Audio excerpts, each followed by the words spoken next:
Friends, बाल मंदिर के इस YouTube चैनल पर आप सबका एक बार फिर से हार्दिक स्वागत है।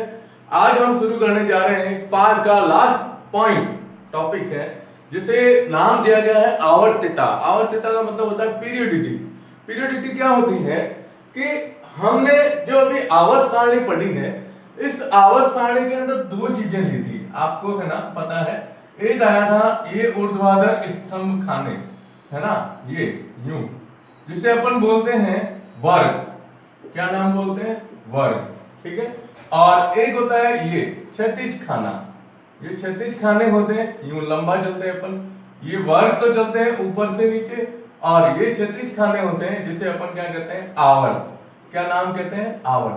तो हमने ये पढ़ा है आवर्त सारणी के अंदर कि मैंडलिफ ने भी कहा था कि अगर अपन एक ही वर्ग में ऊपर से नीचे चलते हैं तो गुणों में समानता होती है, और एक ही आवर्त में बाएं से दाएं चलते हैं तो गुणों में क्रमिक परिवर्तन होता है। और आधुनिक आवर्त सारणी में भी यही बताया गया है कि वर्ग में ऊपर से नीचे चले या आवर्त में बाएं से दाएं चले तो जो परमाणु है, जो तत्व के अंदर परमाणु पाए जाते हैं, उनके गुणों में किस प्रकार से परिवर्तन होगा, तो उन परिवर्तन का अध्ययन जो होता है उसे ही हम आवर्तता के नाम से जानते हैं। ठीक है। और इसका सबसे पहला पॉइंट आज हम शुरू करने जा रहे हैं। फर्स्ट है इसका, इसमें चार परिभाषाएं हैं।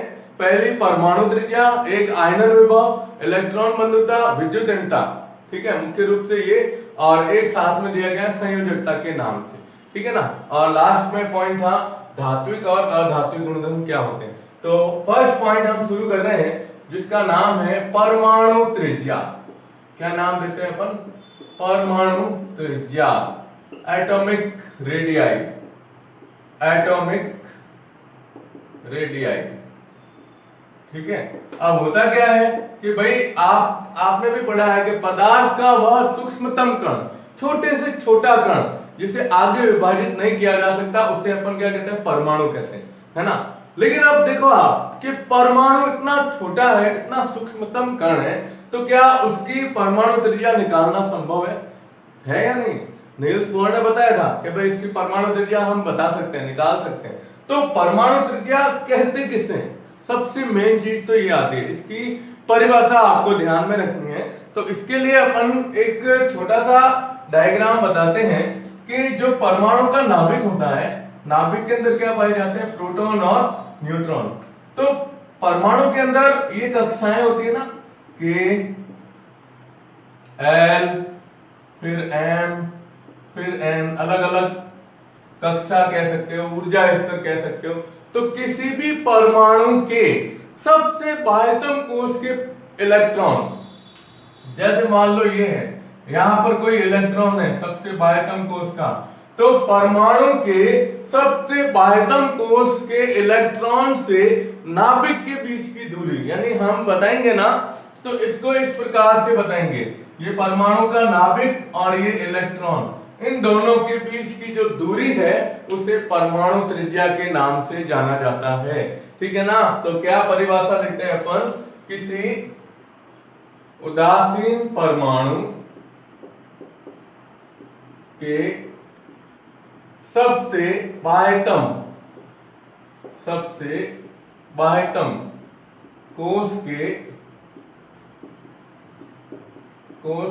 इलेक्ट्रॉन और उस परमाणु के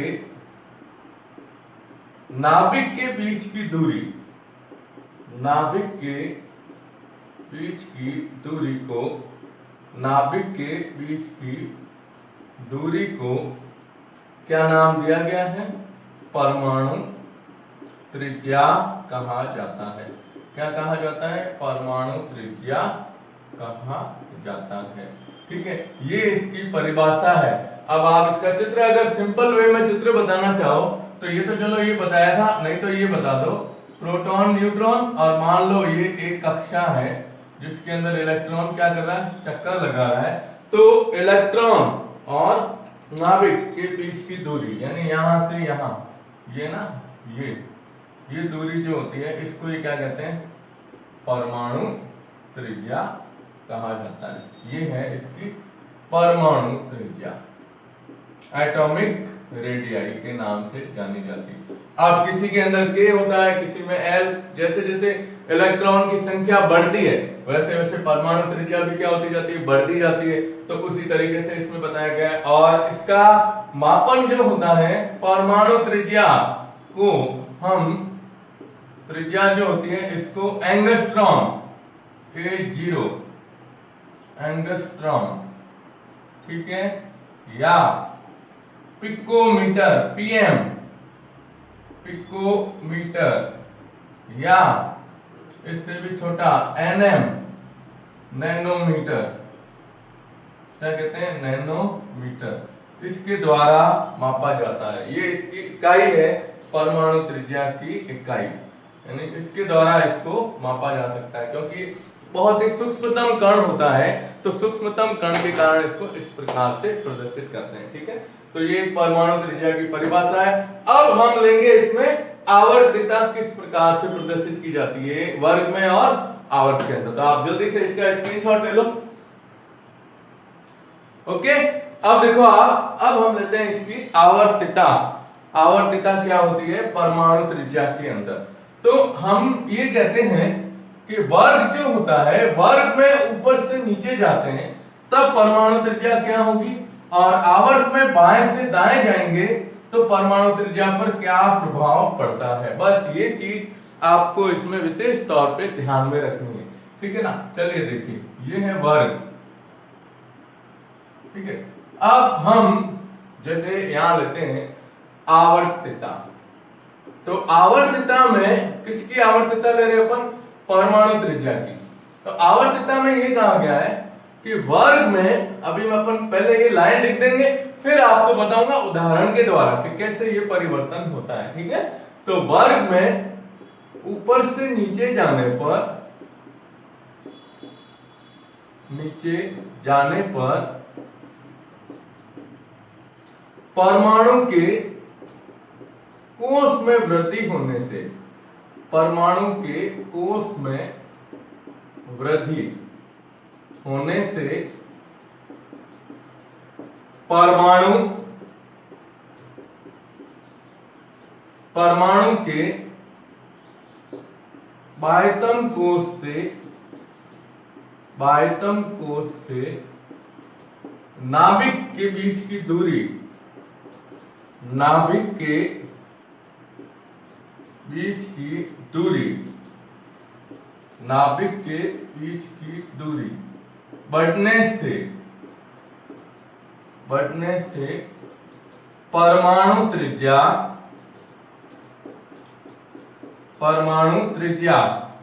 का मान क्या होता है, बढ़ता है। परमाणु त्रिज्या का मान बढ़ता है। तो देखो आप क्या कह रहे हैं कि वर्ग में ऊपर से नीचे जाने पर परमाणु के कोष में वृद्धि होने से परमाणु के बाह्यतम कोष से नाभिक के बीच की दूरी बढ़ती है, जिससे परमाणु त्रिज्या का मान क्या होता है, बढ़ता है, ठीक है। अब ये क्या होती है कंडीशन, ये आपने 9th क्लास में पढ़ा होगा कि L, M और N के अंदर इलेक्ट्रॉन जो भरते हैं उसके हिसाब से दिया गया है। तो पहले आप इसका स्क्रीनशॉट लो, फिर मैं आपको इस वर्ग में बताते हैं कि वर्ग में ऊपर से नीचे जाते हैं तो परमाणु त्रिज्या कैसे बढ़ती है, ठीक है। मैं जनरली अपन उदाहरण लेंगे, स्टार्टिंग के 2-3 तत्वों से आपको पता चल जाएगा, ठीक है। तो आप इसका स्क्रीनशॉट ले लो। ओके, अब देखो आप, अब इसका उदाहरण लेता हूं मैं। उदाहरण में जैसे अपन लेते हैं ना पहला वर्ग, तो पहले वर्ग की बात की थी, तो पहले वर्ग के अंदर कुछ तत्व हैं, ध्यान दीजिएगा। जैसे पहले वर्ग की बात करते हैं तो अपन पहला वर्ग शुरुआत अपन इसके अंदर हाइड्रोजन से ना लेके लिथियम से करते हैं। तो lithium, sodium, potassium, rubidium, caesium, और ये था फ्रांसियम। अब देखो इसका परमाणु क्रमांक 3, इसका 11, इसका 19, ये तो 37, फिर आगे बढ़ते हैं। अब आप देखो ये एक ही वर्ग है, ये वर्ग संख्या क्या है, पहली वर्ग है। हमने क्या कहा, वर्ग में ऊपर से नीचे जाने पर परमाणु के आकार में वृद्धि होती है, जिससे त्रिज्या बढ़ती है। कैसे बढ़ती है, तो देखो आप, सबसे पहले हम लिथियम लेते हैं। तो लिथियम परमाणु क्रमांक कितना है, परमाणु क्रमांक 3 है। इसका मतलब इसमें इलेक्ट्रॉन कितने हुए 3। अब मैं अपन लिथियम का अगर परमाणु का चित्र बनाए तो चित्र में देखो सबसे पहले ये आएगा प्रोटॉन न्यूट्रॉन। पहली कक्षा कौन सी होती है के में ज्यादा से ज्यादा इलेक्ट्रॉन 2 भरे जाते हैं, है ना, तो क्योंकि 2n² के हिसाब से बताया ये 2। फिर दूसरी आती है L,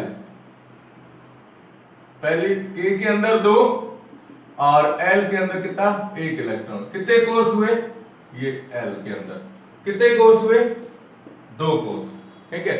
अब देखो यहां से यहां तक के बीच की दूरी ये आई परमाणु त्रिज्या, कौन सी, यहां से ये अपन ने ली इसके और इसके बीच की दूरी, ये परमाणु त्रिज्या है। फिर अपन चलते हैं लिथियम से सोडियम। अब सोडियम का देखो आप, सोडियम का परमाणु क्रमांक है 11, तो के कक्षा में 2, एल में कितने होते हैं 8 और एम में अब देखो 2 होते हैं के कक्षा में 2n² के हिसाब से चलते हैं, और एल के अंदर कितने हुए 8, तो 2 और 8 10, तो पीछे कितना रहा 1 इलेक्ट्रॉन। अब इसका जब आप चित्र बनाओगे तो इसके चित्र में ना 3 कक्षाएं होगी, ये 1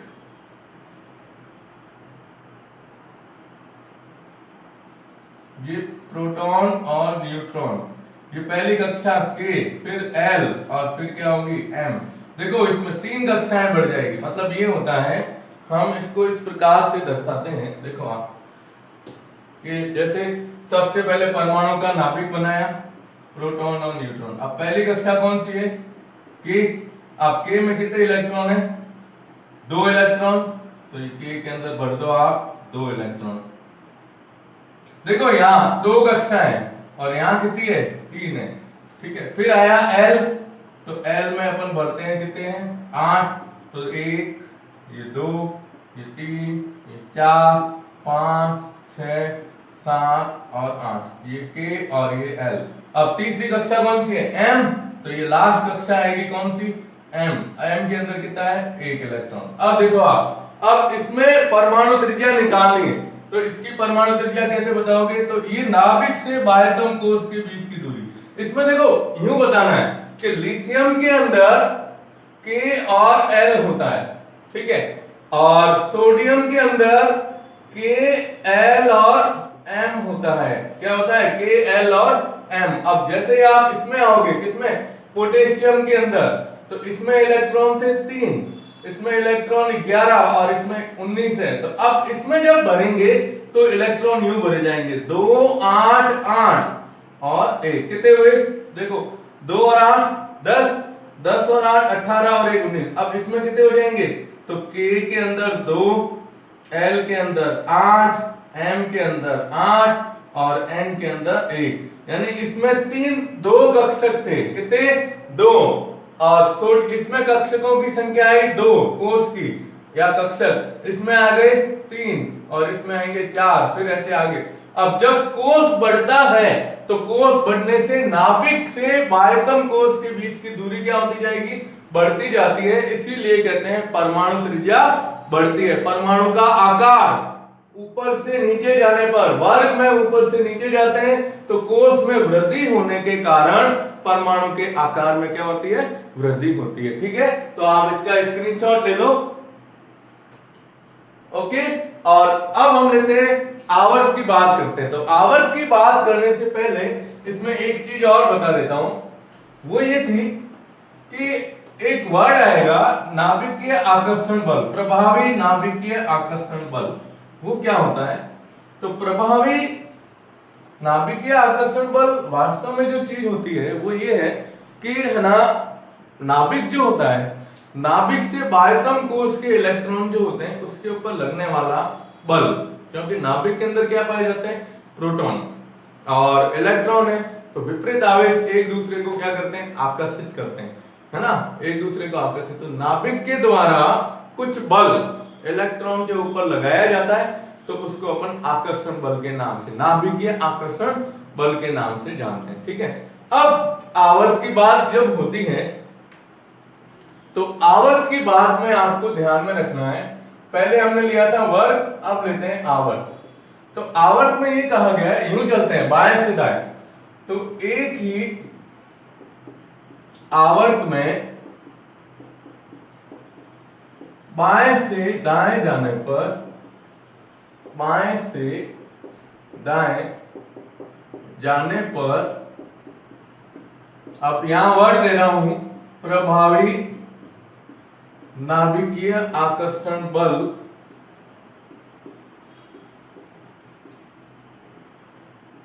में वृद्धि होने तथा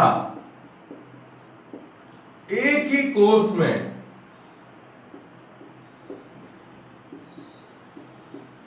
इलेक्ट्रॉन भरने के कारण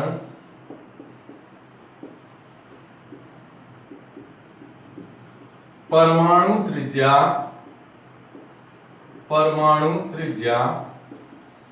कम होती जाती है, कम होती जाती है। अब ये क्या होता है, अभी अपन लेते हैं। देखो क्या कह रहा है कि एक ही आवर्त में बाएं से दाएं जाते हैं, तो बाएं से दाएं यूं चलना है, तो बाएं से दाएं जाने पर प्रभावी नाभिकीय आकर्षण बल, नाभिकीय बल, इसको आप प्रभावी नाभिकीय आकर्षण बल बोल दो, सही रहेगा। आकर्षण बल में वृद्धि होने तथा एक ही कोष में इलेक्ट्रॉन भरने के कारण परमाणु त्रिज्या का मान क्या होता है, कम होता है ना। यानी क्या होगा कि जैसे अभी अपन ने बताया वर्ग में ऊपर से नीचे जाते हैं तो कोष में वृद्धि हो रही थी, क्योंकि परमाणु क्रमांक बढ़ रहा है। यहां भी बाएं से दाएं चलता है तो परमाणु क्रमांक तो बढ़ेगा, लेकिन एक ही कोष में इलेक्ट्रॉन भरते हैं। अब देखो इलेक्ट्रॉन भरते हैं, आपको पता है परमाणु के अंदर इलेक्ट्रॉन और प्रोटॉन की संख्या हमेशा क्या होती है, समान होती है। तो कोष तो एक ही है, अब एक ही कोष में इलेक्ट्रॉन भर रहा है और अंदर नाभिक में प्रोटॉन की संख्या बढ़ती जाएगी, तो कोष एक, अंदर से प्रोटॉन बढ़ रहे हैं तो वो क्या करता है, अपनी तरफ खींचेगा, है ना। खींचने का मतलब क्या होगा, आकर्षित करेगा। तो आकर्षित करने के कारण बाएं से दाएं जाएंगे तो आकार में क्या होती जाती है, कमी होती जाती है। कैसे होती है, अभी अपन इसका उदाहरण लेते हैं, तो आप इसको स्क्रीनशॉट ले लो पहले, ठीक है। अब देखो आप, अब क्या होता है कि ये किस तरह से परिवर्तित होते हैं। तो अभी अपन ने पहले वर्ग की बात की थी, उसी तरीके से इसमें भी अपन जैसे दूसरे आवर्त के तत्वों की बात करते हैं, तो यहाँ एक स्थिति लेते हैं अपन एग्जाम्पल में। देखो यहां से शुरुआत, आवर्त यूं चलते हैं, है ना। अब आवर्त में देखो क्या लेते हैं, जैसे lithium, beryllium, boron, carbon, nitrogen, ये ऑक्सीजन, फ्लोरीन और इधर आया नियॉन। अब यूं चलते हैं, यूं, ये है बाएं से दाएं जाना, ठीक है। और आवर्त है, ये क्या है, आवर्त, है ना। अब क्या होता है इसके अंदर, देखो लिथियम परमाणु क्रमांक 4, ये सॉरी लिथियम 3, बेरिलियम 4, बोरॉन 5, फिर 6, 7, 8, 9 और 10। ये परमाणु क्रमांक को इस प्रकार से अपन दर्शा रहे हैं अभी। अब आपने अभी लिथियम का स्ट्रक्चर बनाया था, तो लिथियम के स्ट्रक्चर में क्या कहा था, K कक्षा होती है। देखो क्या होता है, K के अंदर ज्यादा से ज्यादा 2 इलेक्ट्रॉन भर सकते हैं, L कक्षा के अंदर 8 इलेक्ट्रॉन भर सकते हैं। अब ये क्या होता है, संयोजकता कोष कहलाते हैं, इसके हिसाब से इनमें 8 इलेक्ट्रॉन जरूरी होते हैं, ठीक है ना। अब देखो आप लिथियम, अब लिथियम का आकार मैं यहां पर एक ही चित्र में बता रहा हूं, ये प्रोटॉन और ये न्यूट्रॉन। पहली कक्षा कौन सी है, K, दूसरी आती है ये L, ठीक है। अब लिथियम की बात करते हैं, तो लिथियम के अंदर K कक्षा में कितने इलेक्ट्रॉन भरे जाएंगे, 2, और L में कितना भरा जाएगा, 1। ये तो अलग आ गया, ठीक है, 2 और 1, क्योंकि इलेक्ट्रॉन की संख्या कितनी है, 3, तो आपने 2 इलेक्ट्रॉन भरे, 1 और 2, और लिथियम में कितना है, 1, ये 3 हो गए। अब ये तो हो गया लिथियम का स्ट्रक्चर, ठीक है। अब बेरिलियम का परमाणु क्रमांक कितना है, 4, तो बेरिलियम में जब आप इलेक्ट्रॉन भरोगे तो K के अंदर कितने भरे जाएंगे, 2, और दूसरा कौन सा है, L है, तो L के अंदर भी कितने भरे जाएंगे, 2। तो ये लिथियम में हमने एक भरा था एल में, अब इसके अंदर एक और आएगा, तो ये कौन सा हो जाएगा, 2 और 2 4 इलेक्ट्रॉन होते ही बेरिलियम। फिर 5 होंगे तो 2 और 5, फिर एक इलेक्ट्रॉन इसमें, फिर 6 होंगे तो फिर एक इलेक्ट्रॉन, देखो 1 2 1 2 3 4 टोटल 6 इलेक्ट्रॉन हुए, 6 आते ही। फिर 7 होंगे तो एक और, तो 1 2 3 4 5, फिर ये आएगा, देखो अब बेरिलियम है, ये बेरिलियम का आ गया। अब बोरॉन की बात करते हैं तो बोरॉन में k कक्षा में 2 और l में कितने हो जाएंगे 2 और ये आ जाएंगे 3, ठीक है। फिर कार्बन है तो कार्बन के अंदर k कक्षा में 2 और l के अंदर कितने हो गए 4, क्योंकि कार्बन का 6 है ना, कार्बन का परमाणु क्रमांक 6 है, तो 2 और 4 कितने हो गए 6, ये 1 2 3 4 5 और 6 और 7 हो रहे हैं, तो ये नाइट्रोजन, नाइट्रोजन में k में 2 एल में कितने आए 5, ठीक है। अब देखो 1 2 3 4 और 5। अब नाइट्रोजन के बाद क्या आता है ऑक्सीजन, तो ऑक्सीजन में 8 इलेक्ट्रॉन होते हैं, तो पहली कक्षा में 2 भर दिए और दूसरी कक्षा में कितने भर दिए 6, तो 1 2 3 4 5 और ये 6, ये ऑक्सीजन हो गया, ठीक है। अब एक ही कोष में देखो इलेक्ट्रॉन भर रहे हैं, मैं कोष नहीं बढ़ा रहा हूं, ये देखो आप, ये L ये L ये L और ये भी L। अब क्लोरीन में 9 है तो K के अंदर 2 और L में कितने आ जाएंगे 7। अब देखो ये L के अंदर इलेक्ट्रॉन की संख्या बढ़ रही है ना, इसमें भी देखो L में 1 था, फिर 2, फिर आए 3 4 5 6 7, और जैसे ही अपन नियॉन लेते हैं, नियॉन में कितना आएगा K के अंदर 2 और L के अंदर 8 इलेक्ट्रॉन, यानी L कक्षक पूरा क्या हो जाता है भर जाता है। तो ये आप इधर एक इलेक्ट्रॉन लिख दो, 1 2 3 4 5 6 7 और ये 8, यानी 10 तक। अब ये क्या हो रहा है बाएं से दाएं जा रहे हैं हम, तो बाएं से दाएं जाने पर इसके अंदर ये बताया गया है कि जब हम एक ही आवर्त में बाएं से दाएं जाते हैं तो इलेक्ट्रॉन एक ही कोष में भरे गए, और एक ही कोष में भरने के कारण इसमें प्रोटॉन की संख्या तो अंदर इलेक्ट्रॉन की संख्या के हिसाब से बढ़ती जाती है, और नाभिकीय आकर्षण बल का मान बढ़ने से परमाणु के आकार में क्या होती है कमी। परमाणु के आकार में कमी होने का मतलब ये हुआ कि परमाणु की जो त्रिज्या है उस त्रिज्या का मान क्या होता है कम होता जाता है। मैं इस वीडियो के साथ में, वीडियो से जस्ट पहले एक फोटो इसके साथ में इमेज डाल रहा हूं, उसके अंदर आपको पता चलेगा कि बाएं से दाएं और ऊपर से नीचे चलते हैं तो परमाणु त्रिज्या में क्या परिवर्तन होता है, तो उसका एक छोटा सा उदाहरण टाइप दिया हुआ है कि उसमें त्रिज्याओं के मान वगैरह बताए गए, ठीक है। तो आप इसका स्क्रीनशॉट ले लो, ओके। और अब इसमें आएगा आयनिक त्रिज्या के बारे में अपन बात करेंगे। तो अपन आयनिक त्रिज्या क्या होती है तो इसकी मैं परिभाषा बता देता हूं। आयन, आपको पता है ना, कोई भी परमाणु जब इलेक्ट्रॉन त्यागता है या इलेक्ट्रॉन ग्रहण करता है, परमाणु जो होते हैं ना, परमाणु के अंदर जो कहते हैं ना अष्टक पूरा करने के लिए, ये इसी का ही पार्ट है आयनिक त्रिज्या। क्या नाम देते हैं अपन आयनिक त्रिज्या के बारे में, कि भाई आयनिक त्रिज्या क्या होती है, किस प्रकार से इसे प्रदर्शित करते हैं। तो कोई भी एक उदासीन परमाणु जब इलेक्ट्रॉन त्यागता है तो किस में बदलेगा, तो वह धनायन में, और यदि परमाणु इलेक्ट्रॉन ग्रहण करता है तो वह क्या करेगा, ऋणायन में बदलता है, ऋणायन में बदलता है। इन